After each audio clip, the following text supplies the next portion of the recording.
விண்ணப்பத்தோடு இன்றைய இந்த வளப்பெருக்க நிகழ்ச்சிக்கு வருகை பெற்றவர்.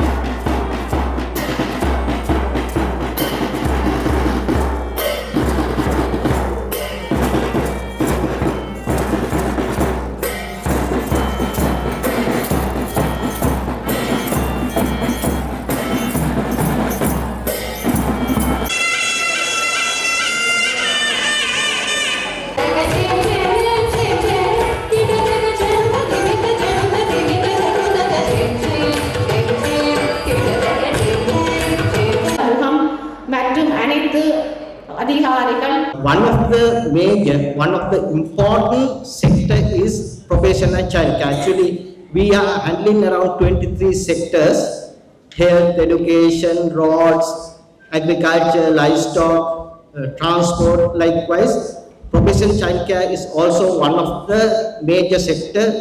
தற்போதுள்ள சூழ்நிலையானது சிறுவர்களுக்கு மட்டுமன்றி இளைஞர்கள், யுவதிகள் மற்றும் வயது முதிர்ந்தவர்களுக்கும் சவால்களும் போராட்டங்கள் நிறைந்ததுமான காலமாக உள்ளதனை நாம் அறிவோம். So we have been, even though we have been recommending the larger amounts, due to the fiscal imbalance experienced in the country for last so many decades, only the limited amount was given in the form of grant.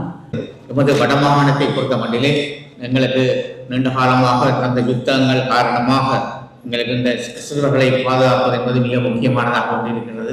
ஒட்டுமொத்தமாக சிறுவர்களுடைய பாதுகாப்பும் அவர்களுடைய நலன்புரி நிலைகளை நாங்கள் வலுப்படுத்துவதும் மிக முக்கியமானது. அந்த வகையில் அது மட்டுமல்ல, பாதிக்கப்பட்டவர்கள் பலர் அவர்களுக்கு தேவைகள் நிறைய இருக்கின்றன என்று சொன்னால் இந்த பல பேர் பெற்றோரை இழந்தவர்களாக இருக்கிறார்கள் மற்றும் தனிய ஒரு பெண்களை தலைமைத்துவமாக கொண்ட குடும்பங்கள் நிறைய இருக்கின்றன. அது மட்டுமல்ல, பல குடும்பங்களிலே பல மாற்றுத்திறனாளிகளாகவும் பலர் ஆக்கப்பட்டிருக்கிறார்கள்.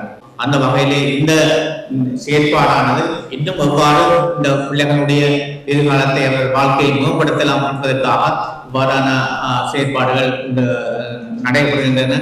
இதன் ஊடாக என்ன மாதிரியா உங்களுடைய இந்த கருத்தரங்களின் ஊடாக செயற்படுகின்ற அந்த அவர்களுடைய